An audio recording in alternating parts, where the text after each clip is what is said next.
الحمدللہ رب العالمین والصلاة والسلام علی سید الانبیاء والمرسلین وعلی آلہ واصحابہ اجمعین الی یوم الدین۔ الحمدللہ آج 21 مئی 2023 کو سنڈے کے دن ہمارا یہ پبلک سیشن نمبر 95 منعقد ہونے جا رہا ہے۔ آپ کے یہ سوالات ریئل ٹائم پرچیوں کی شکل میں میرے پاس آ چکے ہیں، انشاءاللہ ان کو بھی ڈسکس کرتے ہیں۔ پہلے 2-4 باتیں میں اس وقت جو ملک کے حالات چل رہے ہیں اس پہ عرض کر دوں۔ آپ کو پتہ ہے کچھ عرصے سے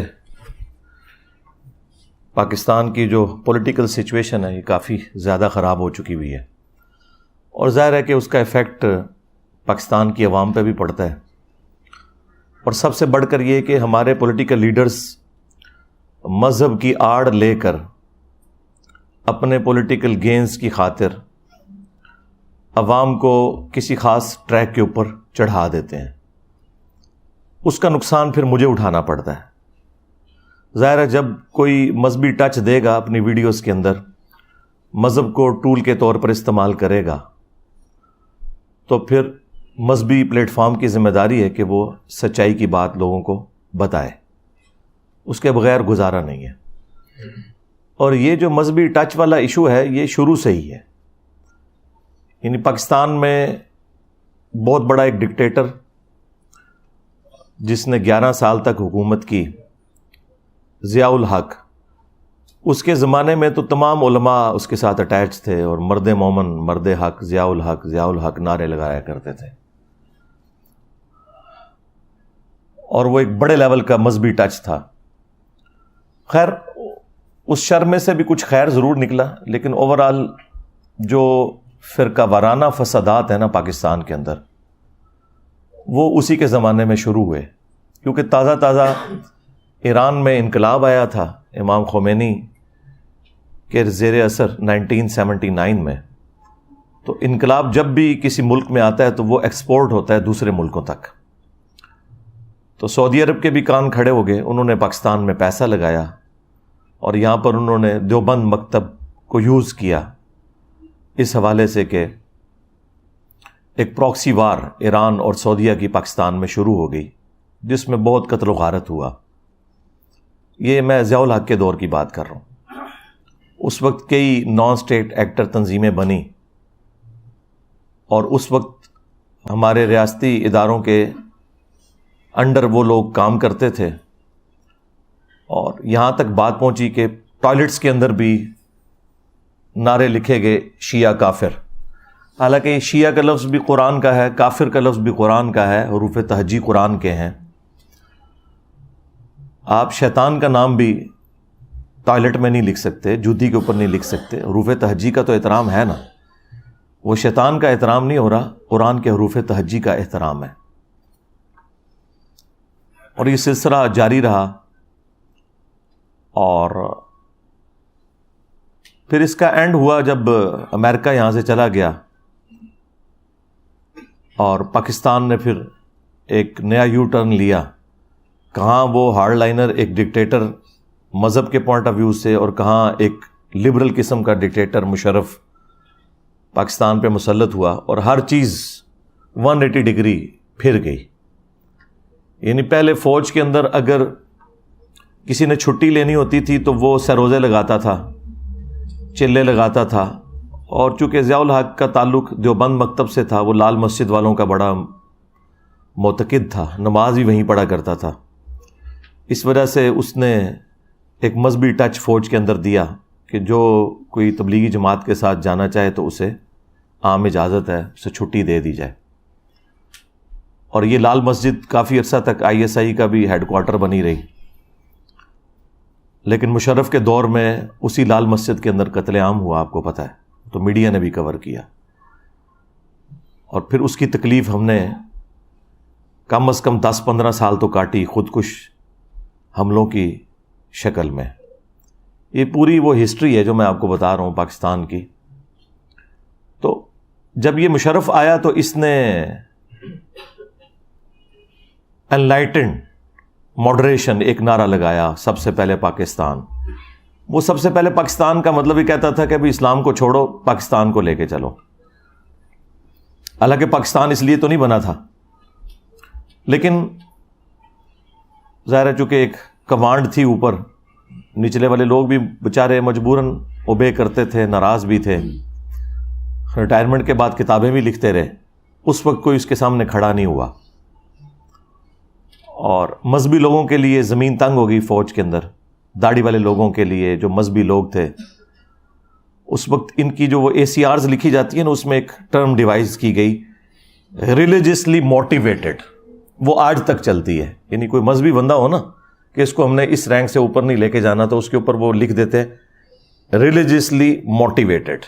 اس کا مطلب ہوتا ہے کہ یہ مذہب کے طور پر ایک موٹیویٹڈ بندہ ہے، تو اس کو ہم نے اوپر نہیں لے کے جانا. تو اس طرح کے سارے معاملات شروع ہوئے، اور اس کا انجام جو ہے وہ آپ کے سامنے ہے. کیا ہوا؟ اس سے جان چھوٹی. پھر یہاں پہ ایک ڈیموکریٹک گورنمنٹ آ گئی، اور وہ ساری زرداری صاحب کے ہاتھ میں تھی. ان کا ٹینیور پورا ہوا. پھر نواز شریف صاحب آئے، اور پھر نواز شریف صاحب کے دور میں نئے تجربات شروع ہو گئے. عمران خان صاحب کو لانچ کیا ہماری اسٹیبلشمنٹ نے، بڑی نیک نیتی کے ساتھ کیا. پاکستان کی ہسٹری کیا، پوری اسلامک ہسٹری میں جب بھی ہمارے بڑوں نے، خواہ وہ مذہبی پیشوا ہوں یا پولیٹیکل لیڈرز ہوں، کوئی بھی امت کے ساتھ کام ڈالا ہے نا، پوری نیک نیتی کے ساتھ ڈالا ہے. ہم ان کو بدگمانی نہیں ان کے بارے میں کرتے. یعنی اگر انہوں نے امت کے عقائد خراب کیے ہیں تو اپنے زوم میں نیک نیتی کے ساتھ ہی خراب کیے ہیں، لیکن الٹیمیٹلی انجام امت کا جو ہے وہ آپ کے سامنے ہے. اور یہی کچھ یہاں پہ بھی ہوا. اور وہ صرف پولیٹیکل اختلاف رہتا تو پہلے بھی تھا. باقاعدہ ایک ایجنڈا لانچ کیا گیا کہ آپ نے سارے پولیٹیکل لیڈرز کو چور، ڈاکو، غدار وطن اور اس طرح یہ ساری کی ساری گالیاں نکالنی ہیں. لیکن جو لوگ یہ کروا رہے تھے وہ یہ بھول گئے کہ کل کو ان کا وقت بھی آ جائے گا، کیونکہ دنیا تو مکافات عمل ہے. جب آپ کسی کے ساتھ ایسا کرتے ہیں تو پلٹ کے آپ کے اوپر بھی وار آ جاتا ہے. اور وہ آج کل ہم عمران خان صاحب کی شکل میں دیکھ رہے ہیں، اور جس کی تکلیف نہ صرف فوج کو کاٹنی پڑ رہی ہے بلکہ پوری پاکستانی عوام کو بھی کاٹنی پڑ رہی ہے. 9 مئی جو 2023 کو انہوں نے بلیک ڈے ڈکلیئر کیا، ظاہر ہے کہ اس دن وہ کچھ ہوا جو پاکستان کی ہسٹری میں کبھی اس طریقے سے نہیں ہوا تھا. بہت تکلیف دہ چیز ہے، خواہ وہ چند لوگوں نے کیا یا آرگنائز طریقے سے ہوا. بہرحال یہ ایکٹیویٹی تو بہت بڑی تھی کہ پاکستانی عوام جو ہے وہ GHQ میں گھس گئی، کور کمانڈر کے گھر میں گھس گئی. اس طرح پاکستان کی تاریخ سے متعلقہ جو چیزیں تھیں انہیں آگ لگائی گئی. فوجیوں کے جو مجسمے تھے وہ اس وجہ سے نہیں نیچے گرائے گئے کہ بت بنانا حرام ہے اسلام میں، بلکہ اس وجہ سے کہ وہ اینٹی اسٹیبلشمنٹ ایک بیانیہ چل رہا تھا. نقصان اس میں الٹیمیٹلی عوام کا ہوا ہے، کیونکہ ان سب لوگوں کے پاس بڑے اچھے ہیوی بجٹ موجود ہیں. ان کا فرنیچر بھی نیا آ جائے گا، بلڈنگ بھی نئی بن جائے گی، پیسے پھر عوام نے دینے ہیں ٹیکسز کی شکل میں. لیکن نقصان جو ہے نا وہ الٹیمیٹلی عوام کو ہوا ہے. اور آپ دیکھیں آج 21 مئی 2023 ہے، پچھلے مسلسل 10 دن سے آپ دیکھیں میڈیا نے کیسا ہنگامہ کھڑا کیا ہوا ہے.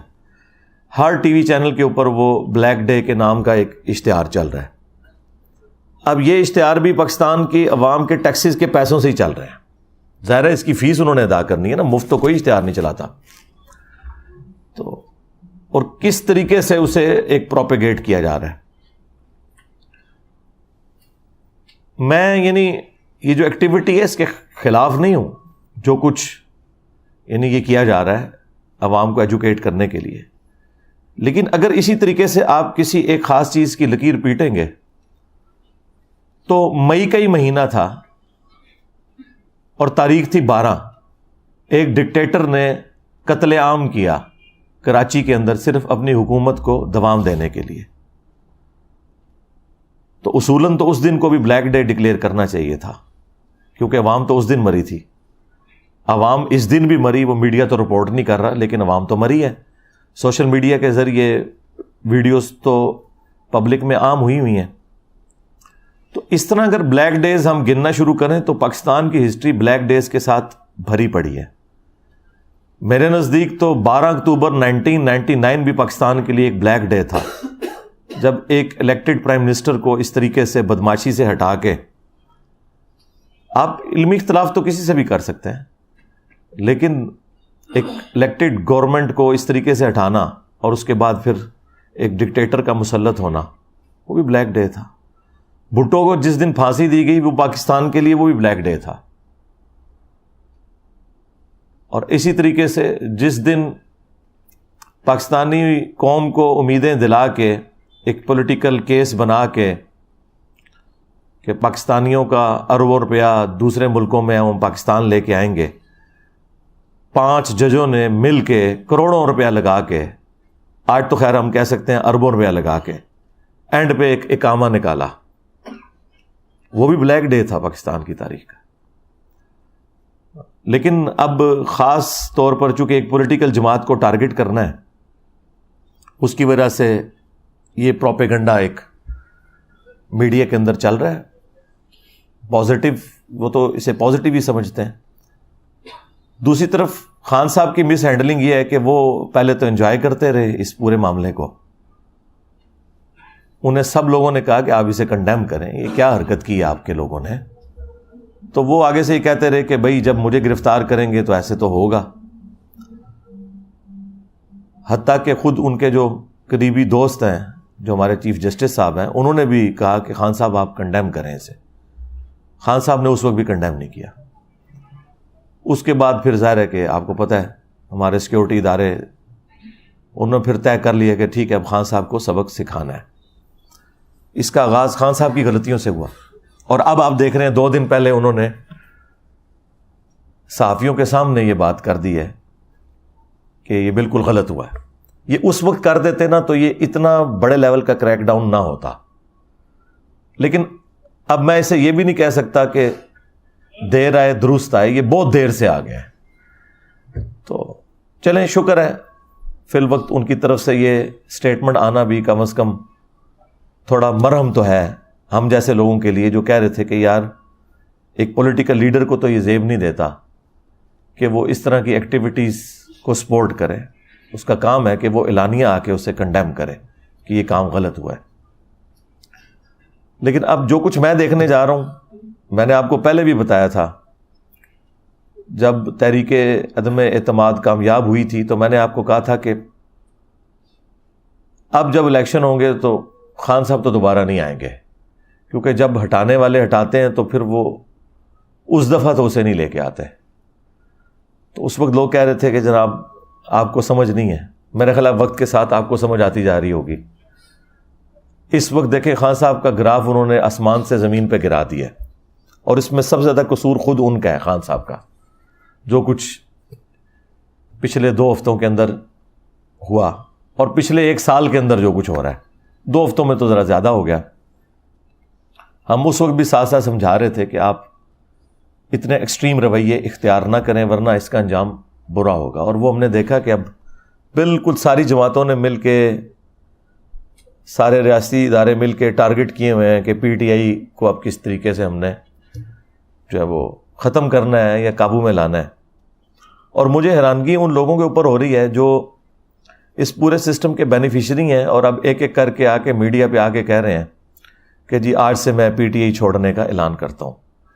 آپ ان لوگوں کی شکلیں دیکھیں، یہ لوگ آپ کو ساری پارٹیوں میں نظر آئیں گے اکا دکا کے سوا.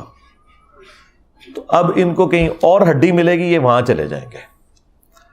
اور یہ بات جب ہم خان صاحب کو سمجھاتے تھے کہ آپ ان لوگوں کو نہ لیں اپنی جماعت میں، تو انہیں سمجھ نہیں آتی تھی. میرے خیال ان کو بڑے اچھے طریقے سے سمجھ آ گئی ہوگی.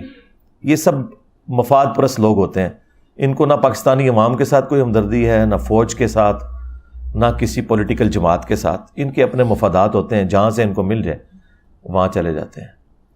ان سے پوچھیں کہ اگر فوج کے خلاف بیانیے کی بات کی جائے تو خان صاحب کے صرف بیانات اب تو سخت نہیں آئے، وہ تو پچھلے 1 سال سے ہاتھ دھو کر فوج کے پیچھے پڑے ہوئے ہیں، جس میں سے میجورٹی باتیں تو درست تھی، لیکن کچھ باتیں انہوں نے بہت آگے جا کر ایک ریڈ لائن کو کراس کیا، جو میں ساتھ ساتھ ہائی لائٹ بھی کرتا تھا. تو اس وقت تو کسی کے اندر کوئی فوج کی محبت نہیں جاگی تھی، نہ کوئی پاکستانی عوام کی محبت جاگی تھی. یہ اچانک سے محبت جاگی ہے. وہ آپ کو پتہ چل جائے گا کچھ دنوں بعد، یہ آپ کو دوسری پارٹیوں میں ٹکٹ لے کے بیٹھے ہوئے نظر آئیں گے، اور ان پارٹیوں کو بھی خیال نہیں آئے گا کہ اس طرح کے فضلی بٹیروں کو ہم کیوں اکوموڈیٹ کر رہے ہیں. یہ دنیا مکافات عمل ہے. دیکھیں مشرف نے کہا تھا میں نے بے نظیر اور نواز شریف کی سیاست کو ہمیشہ کے لیے دفن کر دیا. تو کیا دفن ہو گئی تھی؟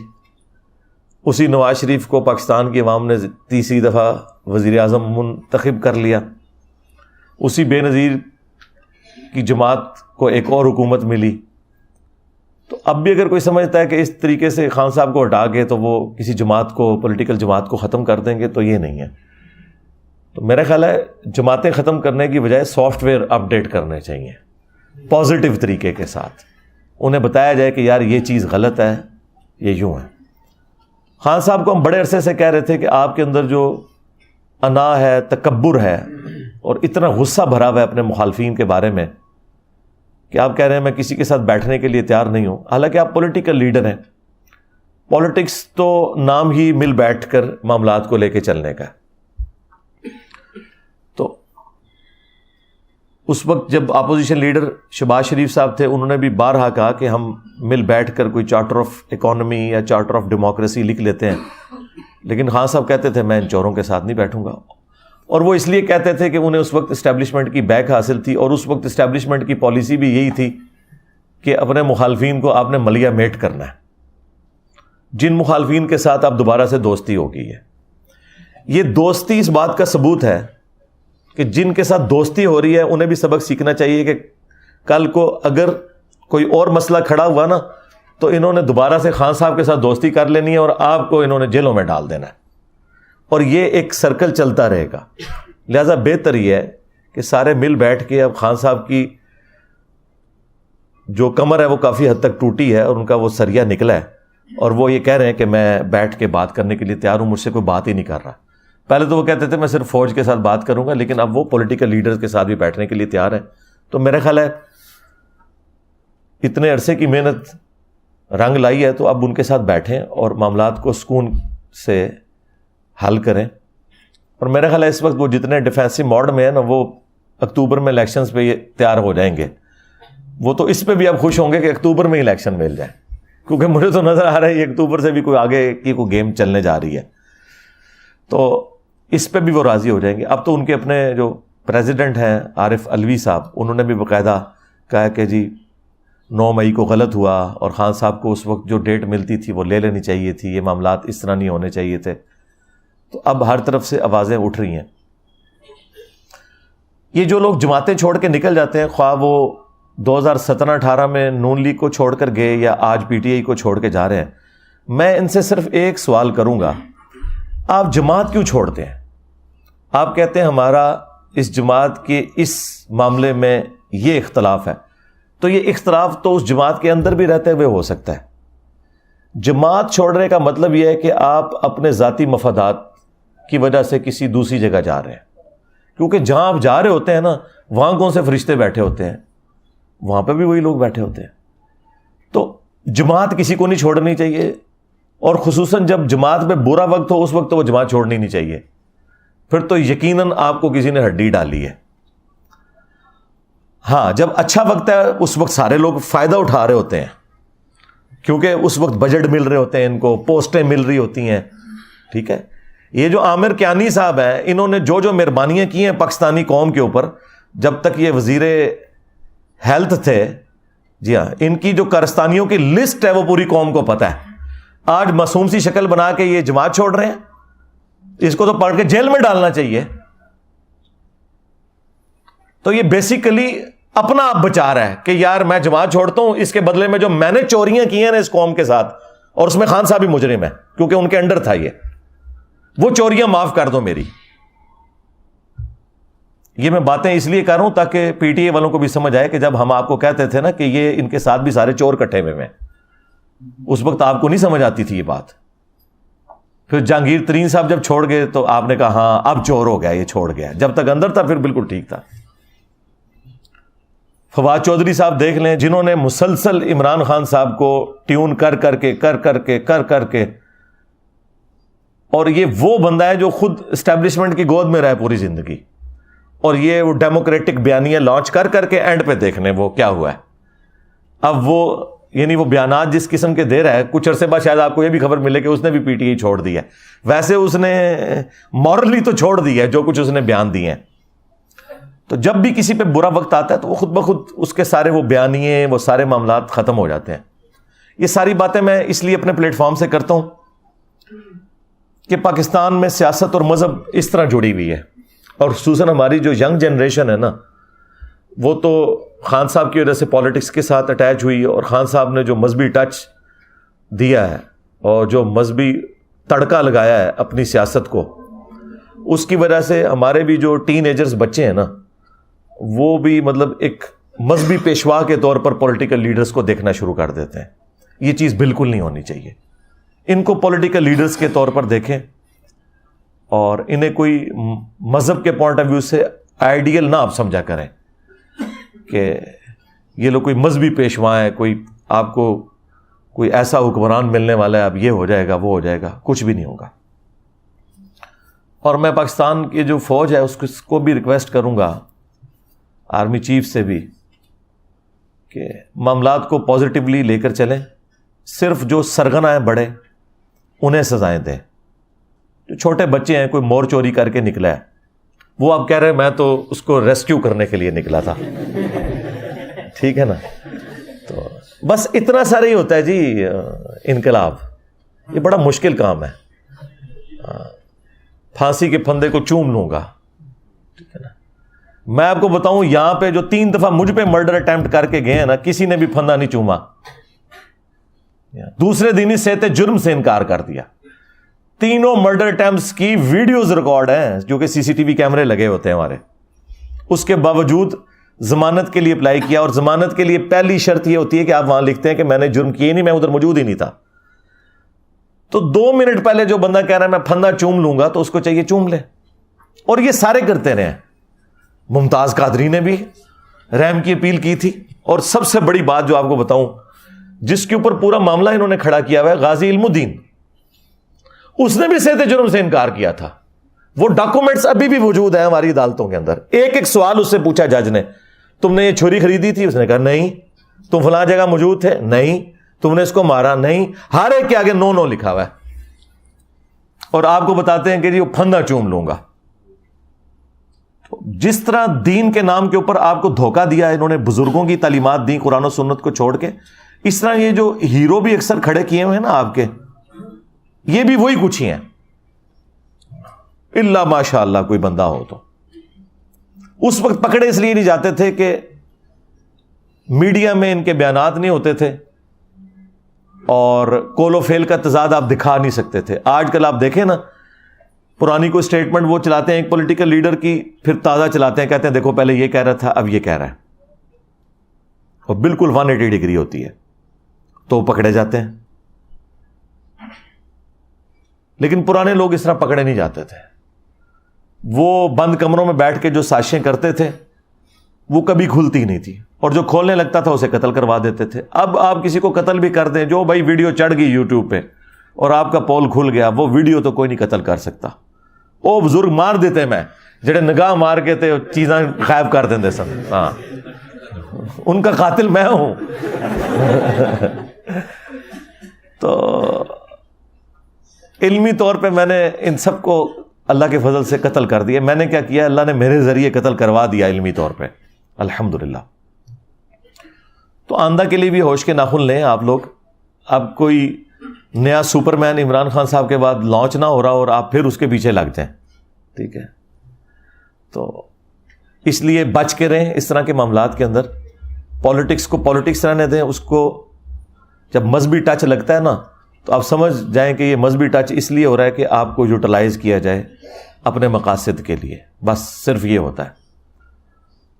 اور آخری ریکویسٹ میں آرمی چیف سے کروں گا کہ اگر آپ نے واقعی سزا دینی ہے نا تو وہ جو ہمارے افلاطون تھے، وہ سائنٹسٹ جنہوں نے یہ سارے تجربات کیے تھے اور پاکستانی قوم کا مینٹل ماڈل بدلا، جس کی وجہ سے آج بچے فوج کو گالیاں نکال رہے ہیں، وہ جو سائنٹسٹ ریٹائر ہو کے خواہ وہ فوج میں سے خواہ عدلیہ میں سے اپنے گھروں میں بیٹھے ہوئے سکون سے بڑی سکرینوں کے اوپر یہ تماشے دیکھ رہے ہیں اور پاکستانی قوم کا اور پاکستانی فوج کا مذاق اڑتے ہوئے دیکھ رہے ہیں، ان کو سب سے پہلے پکڑیں۔ اور اگر آپ ان کو نہیں پکڑ سکتے نا، تو پھر یہ سارے کا سارا کریک ڈاؤن، یہ سارے کا سارا بلیک ڈے اس کو ڈکلیئر کرنا، اس کا کوئی فائدہ نہیں ہے، کیونکہ جب تک چور کی ماں کو نہیں نہ ماریں گے آپ، یہ چور نئے پیدا ہوتے رہیں گے۔ تو اصل مجرم وہ لوگ ہیں جو یہ سارے تجربات کرتے ہیں اور اب سکون سے بیٹھ گئے ہیں گھروں میں۔ رہ گئے یہ بچے، ان بچوں کو تو انہوں نے یوز کیا تھا، تو اس وقت تو یہ بچے آپ کے اپنے بچے تھے۔ اب ان بچوں کو ڈسون تو نہ کریں، خود ان کو یہ راستہ دکھا کے، ہو سکتا ہے آج کی قیادت یہ کہ جی ہم اس سسٹم کا حصہ نہیں، وہ پرانی قیادت تھی، تو بھئی یہ بچے بھی پرانی قیادت نے بنائے ہوئے تھے، اگر آپ اس پرانی قیادت کو سزا نہیں دے سکتے تو ان بچوں سے بھی درگزر کریں۔ ہاں، جو بالکل آدھی قسم کے مجرم ہیں، جس طرح یہ کہہ رہے ہیں کہ کچھ اس میں دہشت گرد بھی ہیں، کچھ 40-50 کے قریب جو ٹرینڈ تھے، جنہوں نے ایک جگہ پہلے عسکری ٹاور کو بھی آگ انہوں نے لگائی، اور اسی طریقے سے جناح ہاؤس کو، کور کمانڈر ہاؤس کو بھی آگ انہوں نے لگائی، یہ ٹرینڈ لوگ تھے۔ جو اوپر کے جو لوگ ہیں انہیں پکڑیں، یہ جو ہزاروں میں آپ نے لوگ پکڑے ہوئے ہیں اور پھر آپ فوجی عدالتوں میں کہہ رہے ہیں مقدمات چلائیں گے، یہ تو بیچاروں کی زندگیاں پوری سپائل ہو گئی، ان کے تو پیچھے سارے رل گئے، ان کے ماں باپ بھی، بیوی بچے بھی۔ تو یہ تو آپ لوگوں کی خاطر اس وقت قربانی کا بکرا بنے تھے، تو اب میرا خیال ہے انہیں معاف کریں اور صرف بڑوں کو پکڑیں، اس میں بھی جو ماسٹر مائنڈ ہیں اور جو ادھر یعنی جو آگے پیش تھے ٹرینڈ لوگ، جو عام بچے اب 7-8 ہزار بندہ اسے پکڑ کے جیلوں میں ڈالیں گے، وہ 7-8 ہزار بندہ کوئی ٹرینڈ تو نہیں تھا، وہ تو بس لائی لگ تھے۔ اس وقت تو کتنے شوق سے لوگ جا رہے تھے، اب آپ دیکھ رہے ہیں ایک ایک کر کے بندوں کی ویڈیوز آ رہی ہیں کہ جی مجھ سے یہ غلطی ہو گئی، میں معافی مانگتا ہوں۔ اور اس وقت ان کا آپ جوش کا لیول دیکھیں، لگتا تھا پتہ نہیں پاکستان میں کوئی انقلاب لے کے آ جائیں گے یہ۔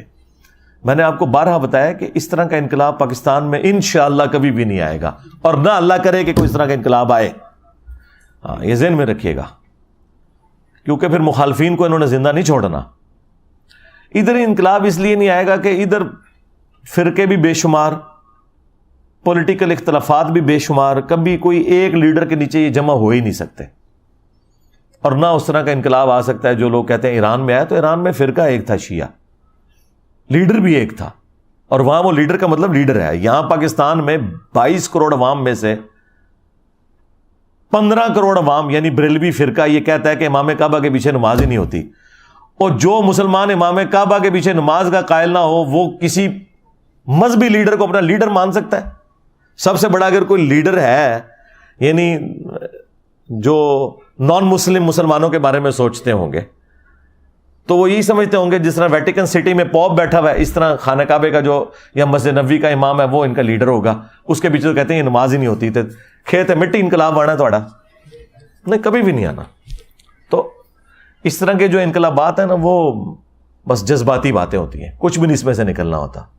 تو آئندہ کے لیے بھی ہوشیار رہیں، چپ کر کے اپنی قبر و آخرت کی تیاری کریں اور اپنے بچوں کو توحید کے اعتبار سے ایجوکیٹ کریں۔ انشاءاللہ ہماری آنے والی نسلیں پہلے وہ پاکستان دیکھیں جس میں فرقہ واریت نہ ہو، پھر اللہ تعالیٰ انہی میں سے کسی کو ایک آپ کا لیڈر بھی بنا دے گا۔ لیکن اگر فرقے بنے رہیں گے تو بھائی میں نے آپ کو پہلے بھی بتایا، بریلویوں کی حکومت آئی تو اہل حدیث پھر نہیں بچتے، اور اہل حدیثوں کی حکومت آ گئی تو بریلوی بھی نہیں بچتے، ان کے مزار بھی نہیں بچتے، یہ میں آپ کو بتا دوں۔ لہٰذا یہاں کوئی اس طرح کے انقلاب وغیرہ کے معاملات کو آپ نہ سمجھیں۔ اور پھر آج کے اس ماڈرن دور کے اندر چونکہ کنٹریز بن چکے ہیں، عدالتیں ہیں، پولیس کا نظام ہے، فوج کا نظام ہے۔ یہ پرانے زمانوں میں ہوتا تھا کہ آپ کسی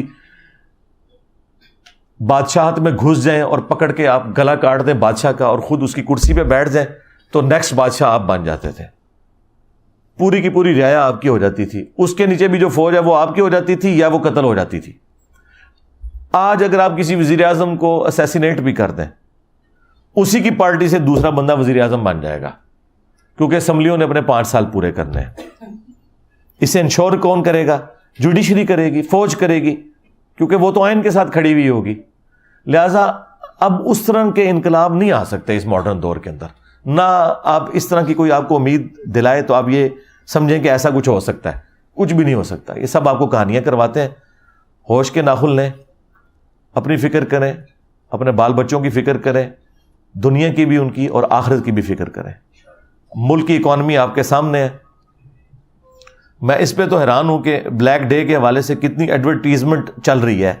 یہ اسی طریقے کی ایک ایڈورٹیزمنٹ ہے جو وہ بابا ڈیم جو تھے ہمارے وہ چلایا کرتے تھے اور کہتے تھے میں ریٹائرمنٹ کے بعد ڈیم کے باہر خیمہ لگا لوں گا. تو وہ کبھی نکلے بھی نہیں دوبارہ، اور وہ بعد میں پتا چلا کہ وہ چندہ جتنا انہوں نے اکٹھا کیا اس سے زیادہ کے اشتہارات چلوا دیے انہوں نے.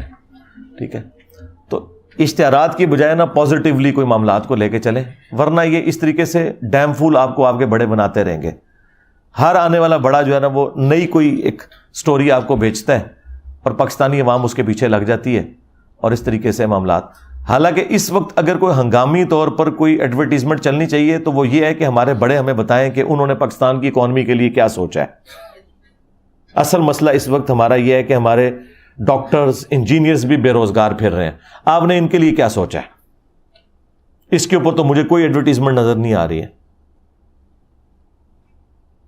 کوئی کسی کی کوئی فکر نظر نہیں آ رہی سوائے اس کے کہ ہمیں فلاں دوست ملک بھی قرضہ دے رہا ہے، فلاں دوست ملک بھی قرضہ لے رہا ہے. یعنی یہ آپ یہ عوام کو بتانا چاہ رہے ہیں کہ ہم قرضہ لیں گے اور کھا جائیں گے، بھاگ جائیں گے. اور کوئی قرضہ مانگے گا تو کہیں گے کہ آیا جے غوری. وہ اس طرح دنیا کا نظام چل رہا ہے. ہاں، آیا جے غوری. تو ہمیں بتائیں کہ اس وقت ملک کہاں پہ کھڑا ہے، کتنے لوگ بے روزگار ہیں، اتنے لوگوں کی روزگار کا آپ نے اتنے سالوں میں کیا بندوبست کیا ہوا ہے، ہماری بیسک نیڈز کس طرح پوری ہوں گی. اس کے اوپر ہمیں کوئی لائے عمل بتایا جائے. اور ٹوٹلی پچھلے 10 دن سے آپ دیکھ رہے ہیں کہ ایک ہی رونا رویا جا رہا ہے. اور یہ تو ایک وقتی مسئلہ حل ہو جائے گا. جو پرماننٹلی ہمارے ساتھ مسائل اٹیچ ہے نا، سب سے بڑا ہمارا اکانومی کا مسئلہ، اس کے بعد بیسک ایجوکیشن کا مسئلہ، اس کے بعد ہیلتھ کا ایشو ہمارا، سیکیورٹی ایشو تو بعد میں آئیں گے ہمارے. اصل تو مسئلہ یہ ہے کہ جب روٹی نہیں ہے پیٹ میں ڈالنے کو تو باقی سارے مسئلے کیسے بڑے ہو سکتے ہیں اس کے مقابلے میں. وہ تو سیاڑے تو کہتے ہیں روٹی جڑا وہ 6واں فرض ہے اسلام دا. ہاں ظاہر ہے جی، مفلسی تو کفر کے قریب ہے.